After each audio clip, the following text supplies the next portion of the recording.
Okay, we're just gonna do this. We're gonna just jump in to this Artist in the Wild show. I've been talking about it so long. I'm having my coffee, and it might not tell from this setup how much I actually enjoy looking really good and wearing nice things and having good lighting.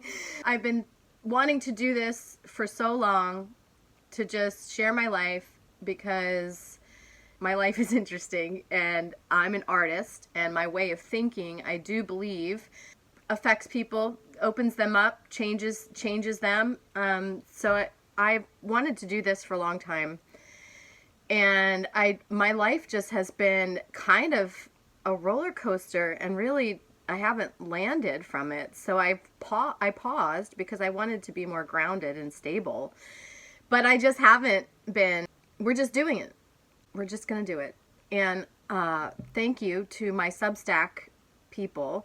Yeah, I'm envisioning this. They can work together. So I've had a blog, and I've been able to keep writing despite the upheavals, but I didn't feel like videoing. So I'm getting over my own perfectionism. I guess it falls under perfectionism. And gonna just be imperfectly me. I'm gonna just keep it very real. Like, this is me the morning after celebrating one of my sister's 40th birthdays. So that's where we're at today. I'm envisioning this as at least as like a summer season, so that I can kind of just, explore the actual things I'm just working on. Because wherever I go, I end up like working on projects and things like that. So I always get up to something because I like to be productive. Okay, seriously, I can't mess this up. I got to get this part right, okay? So I'm just going to say it here. Okay. No, really, I'm going to not fuck it up this time. We got it. Okay, we're doing it. Ready? I'm a living, breathing artist, and I'm here to tell the tale. It's not easy for me to be so vulnerable here, sharing my life on YouTube like this, but I know that it's not easy being true to yourself, because I know what my struggles have been. So I'm really paying it forward by sharing my life like this. And I hope it inspires you to find a new way of thinking or seeing the world or seeing yourself by watching me muddle through my life. Of course, I've made a lot of mistakes. But I have also had a lot of successes. And I've done some things that I'm very, very proud of, that I do know makes the world a more beautiful place. So I'm very proud of some of the things I've done, and I just keep putting creativity and magic out into the world, no matter what's going on with me. Because I'm an artist, how I do one thing is how I do everything. Whether I'm trying to make a new burlesque costume, write a puppet show, repair broken furniture, or explore different natural health methods, or yoga, or my spiritual stuff, whatever it is, I approach everything the same way. I just try to have an open heart, that childlike, not childish, but a childlike sense of wonder about the world. And I think that's really important, and I don't see it very often. I use curiosity and experimentation and creativity in everything that I do. So I put my imagination into things, which makes me resourceful and innovative, and also it strengthens all these other weird intuitive muscles, which is the spiritual side of it, which I understand, how it works. And so I consider myself a spiritual teacher as well, and I've been trying to figure out how to teach this, because it seems obvious, but it's the layers are deep, And being an artist, to me, it's a mission. It's like a spiritual mission. It's not easy. If I could have done something else with my life, I probably would have. But I know this is what I'm supposed to be doing. And I believe that artists create the culture that we live in. And culture is the soil our consciousness grows in. Okay, so again, it seems simple and it seems obvious, and you're like, oh yeah, duh. But this is like a deep insight that I'm laying down right here.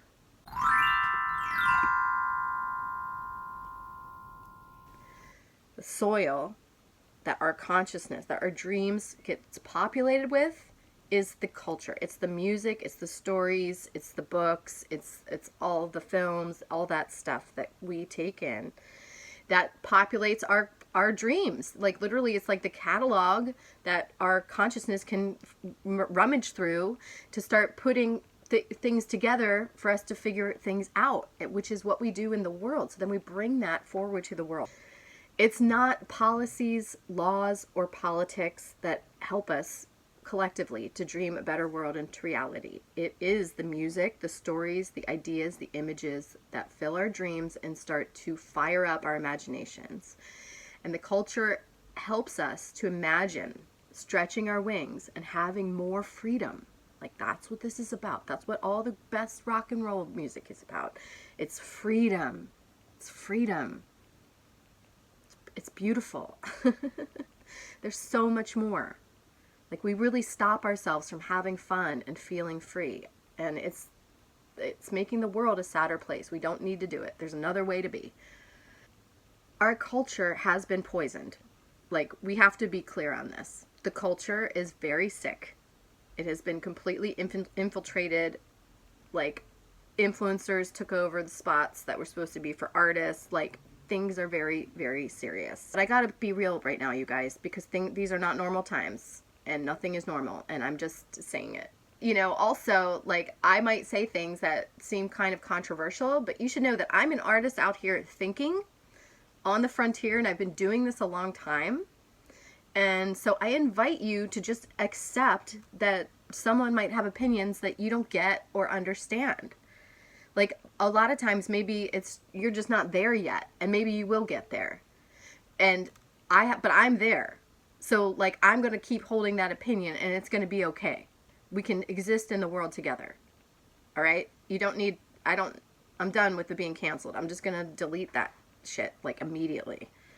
I'm on a mission to carve out just a little corner of YouTube to bring wild, organic, free-range culture back into the world at this really important part in our history.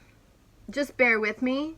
I'm getting this up and going again, so I'm even trying to like remember how to edit videos, like how to organize all my files and all that stuff, getting back in the flow. And you know, I'm going to need lights. I'm going to need some better equipment. I'm just starting this. I have two iPhones. I have a 12 and a 7. One is my actual phone, and then one is an old one. So I'm just filming it on those right now and experimenting with my friend's microphone. But, you know, mostly it's just going to be fast, loose, and wild. So bear with me on the technical aspects. It will all be evolving. Like I said, I like things to be a little more polished, even if I'm appreciating the rawness of just being real and being in the moment with you guys. So that said, let's get into this episode.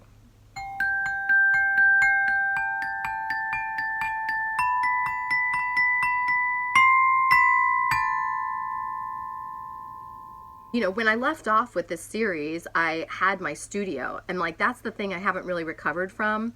It's been almost a year and a half, you guys, and it just broke my heart. I had this beautiful studio called The Nest, and I wound up there like right at the beginning of COVID, and somehow managed to get through that, and was like starting to like get events up and running, and it was starting to like work, but it, you know, I'd just been struggling so hard by myself on it, but it was still so beautiful.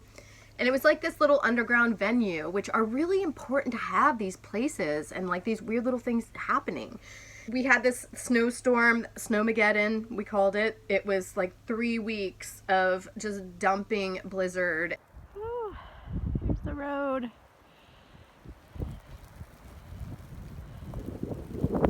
Ooh. Yeah.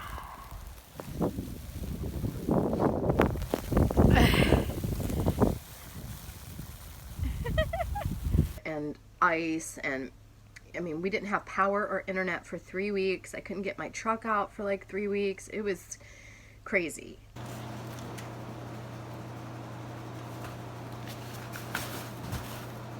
So after that, and then my space flooded. Oh, I was heartbroken.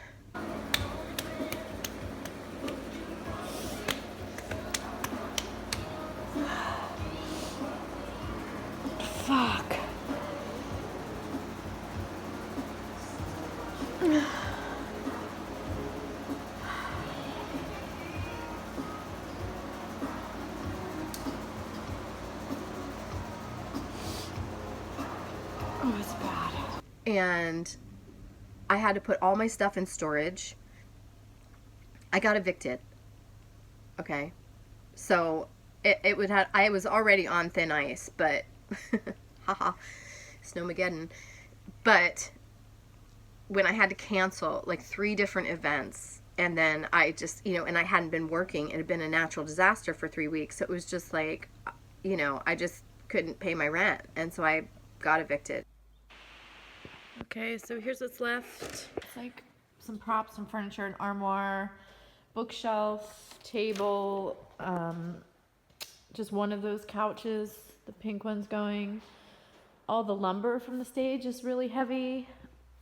Scaffold, the set piece, my mattress, and then, yeah, all this lumber is what's left.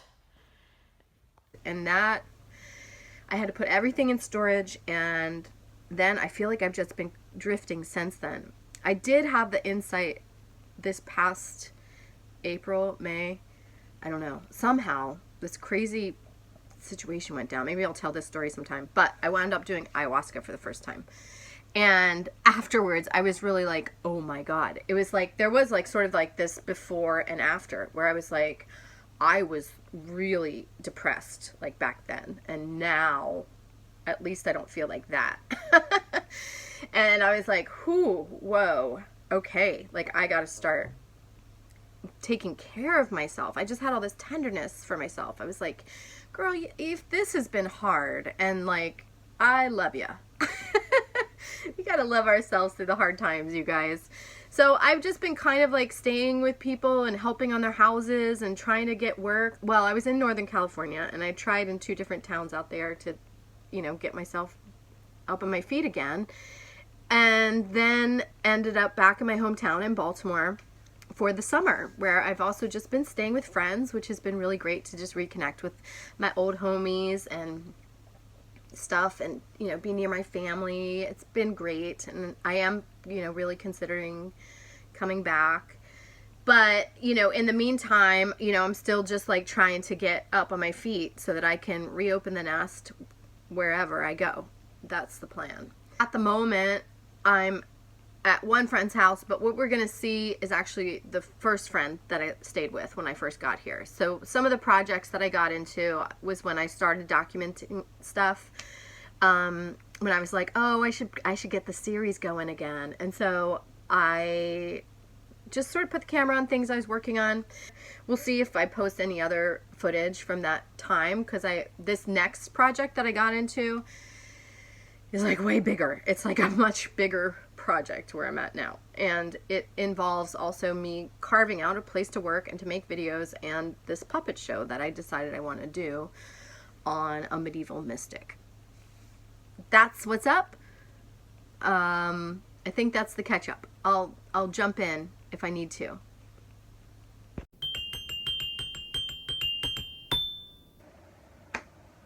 Okay. I mean, I don't even have straps for this, which is just kind of like, you know, I don't know. I think I have to use like string to like pull the whole thing together, but we're just going to do the best that we can here with this new studio. And I like to use a little brush like that. Not the best brush for it, but I just like to get it all in there. And we know we're going to be making a big old mess.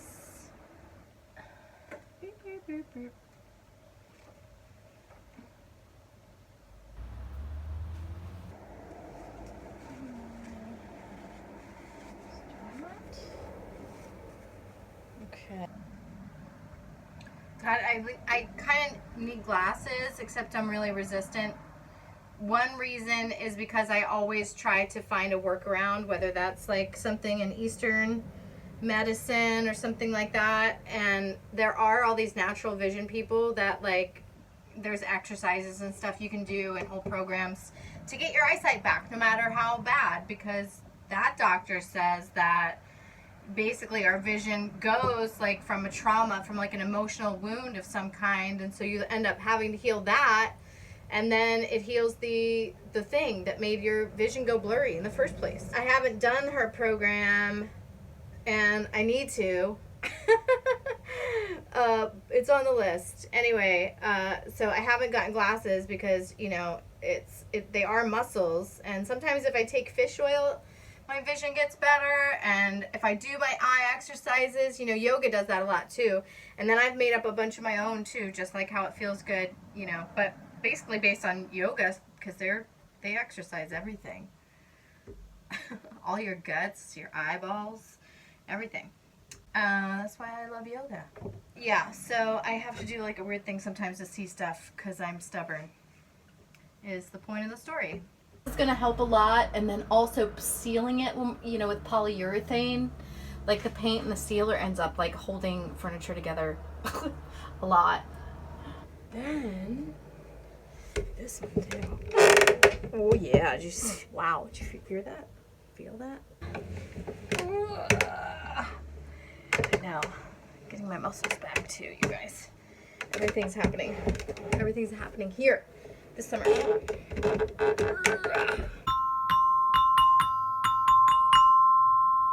It's May 1st, May Day, which is also Beltane. And here I've been staying with my friend Nikki while I'm back in Baltimore for my shows, and there's a family of robins, mother and father robin, that have a nest back here. But the baby hatched today. I heard a little cheep. I don't know how many are in there. Anyway, there's some other drama also with a carpenter bee trying to set up shop on that piece of wood right there. So, and I feel bad because the lady next door was spraying the other day, and I told the bees to find a better place to live, and then they did find this pile of pressure treated wood, and I think they started setting up shop, and then I told it not to, and then he was mad, and so now I regret it. So we're gonna see, maybe we can make a little habitat for the carpenter bee. But let's look at the nest. There's Bee. Hey Bee. Look. Can you hear it? Can you hear the little chirping? Okay, I'm hopping back in just to give a little more backstory on these birds, which were so cool. So it was a family of robins. It was this beautiful partnership to witness the mother and father like really tag teaming. It was a big endeavor, and we were just like on the edge of our seats the whole time, because you know you're not supposed to look directly at them for too long, so you don't call any attention, you know, to other predators in the area. I was worried about them falling from the nest, so we put a comforter under there because it was just concrete. So if they fell, it would have been really hard. And we found out that, you know, when they actually are ready to leave the nest, that they'll lower themselves, that they have enough muscle development to, it's not as hard of a landing. But so when they were young, 2 of them fell out, and so I put them back in. And apparently it's a myth that the mothers won't take them back if they have your scent on them or something. At least with robins, that's not what the internet said. However, I did take a little extra care and wrap it in a paper towel to put it back. And so there were 4 of the babies, and they did all live, and so that's what we're going to see. Okay, out.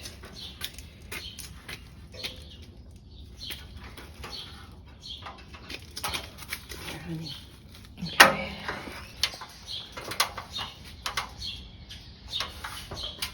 Oh, he's moving.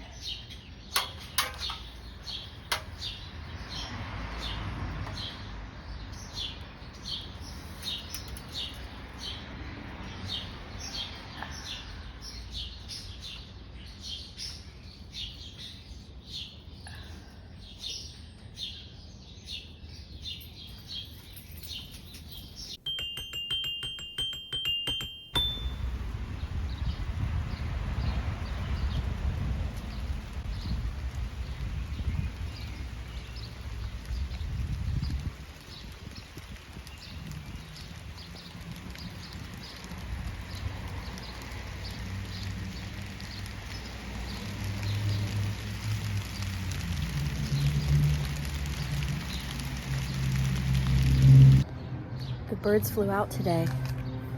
1 went yesterday, and then the rest went today.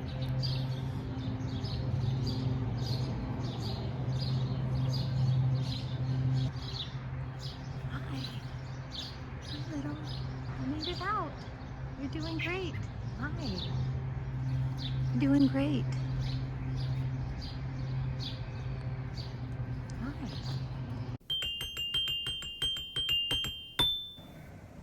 So this is also the wild part of Artist in the Wild, where I make up ways to do things when I don't have the right materials or tools or money or whatever it takes. So I don't have straps to pull this together, so I'm just gonna try to use this twine to throw it out of alignment where it naturally wants to fall, but I want to pull in on all the spindles so they really get anchored in back in the legs.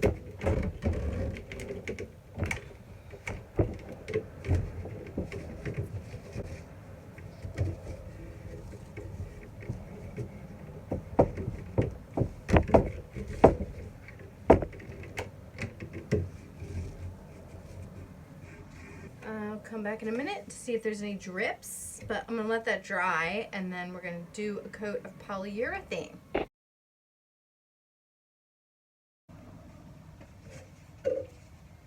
I'm in a Olivia Newton-John phase. I don't know if you'll hear it in the background, hopefully not, so I don't get in trouble. We found a record of hers, and it turned out it was her first album, and they renamed it, and I guess they recorded different songs on it when it came out in America. But she was a Eurovision winner, or no, not winner. I think she placed 4th, and ABBA won. I didn't know ABBA was also a Eurovision. I mean, she's really so great. So many good songs. And like Grease and Xanadu. It's like just to be in one of those, but 2. I mean, let's get physical. I mean, it's like comedy gold too. This looks really good. The glue all dried clear. I wiped up the drips, and I'm just gonna go ahead and put a little coat of polyurethane on her. We have a clear satin. I love polyurethane. I have a painting degree. I worked for my professor for a while. She had like a faux finishing business, like a decorative painting business. She painted furniture and floor cloths and all kinds of things. So I worked with her and just learned like some basic techniques about, restoring furniture and stuff, because she was always buying things cheap and then fixing them up, upscaling them, and then painting them and reselling them. So I did a lot of that for her, and lucky I did, because it's, it's handy to know how to do all that stuff. And I really do love like painting and fixing furniture and stuff. I wish I had a full shop, I keep saying that. I love polyurethane. I put it on things all the time because it has like kind of like a really warm golden sheen to it, and it really it is, it's easy to clean and wipe off, and it's like, you can use it outdoors. It's pretty durable. I'm not so much a fan of like the water-based polyurethanes because they have like a bluish sheen, and they sometimes turn out kind of milky, like just like it looks like you're looking through water or something at it. And I do a lot of vibrant painting, so the gold will make things like really pop, will bring the color out, whereas sometimes I feel like the water-based, brings the color kind of down a notch, which you can use to your advantage too. Like, for example, floor cloths. Like, I would use a water-based polyurethane to seal a floor cloth because it's flexible. It's basically plastic, whereas like this gets hard. It would kind of crack, so I wouldn't use that for that reason. So, there's a time and a place for everything, even Crocs. I'm fond of saying. Not dissing Crocs. Everybody loves Crocs. I'm just too comfortable not to love the Crocs, you guys. Let's be real here. Let's switch to time lapse.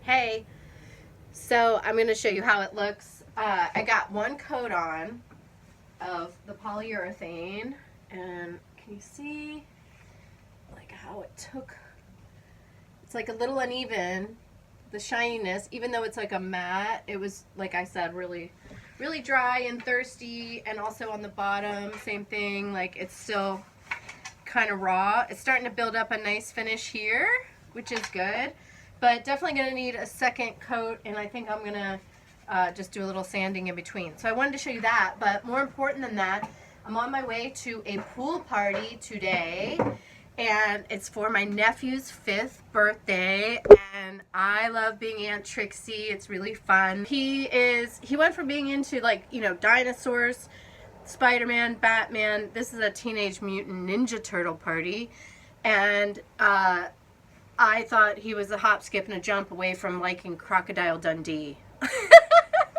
So I got him, I found this hat at the thrift store. It was like the inspiration, but I sewed on this alligator.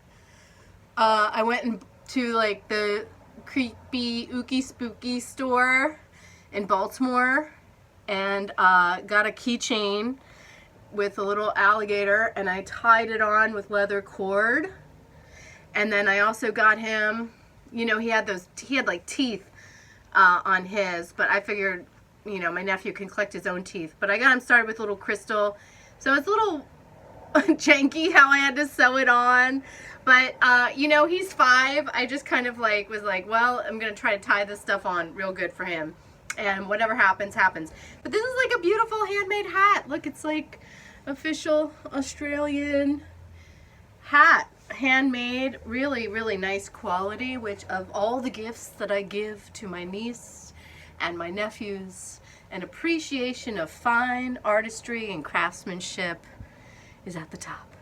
So I'm really psyched about this gift. I mean, obviously it's a little random for a 5-year-old, and his parents are probably gonna be like, don't mess up your hat. But I'm also like, he can't really mess up the hat. It's like buffalo hide, you know? So aside from maybe losing the shape and flattening it out, because look at that cute little shape, my God. Can you believe this? I mean, it doesn't even fit my head. But yeah, so I know, and this is crooked. You need some more, I guess, across the top, but I had to put this on it because it didn't have a cord because I got it at the thrift store. But what a cute little hat. I'm excited to give it to him. So, bye. What do you think of your hat? I think it's good. It looks really good on you. Kind of. Let me look. Okay, there it is, all finished. Looks so good. It's very sturdy too. That's one of the ones I glued. Yeah, it looks really nice. Very nice. I'm gonna do a third coat even.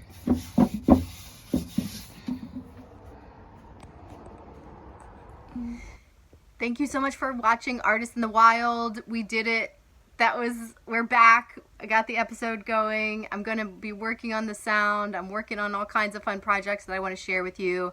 I hope you enjoy this little glimpse into one weirdo artist's life. I hope it inspires you to do something or see something differently, or yeah, just live your life a little more juicier. A little more juicier? Juicier. Just juicier. I'm really into that word lately because of Hildegard von Bingen, who we'll be talking about too.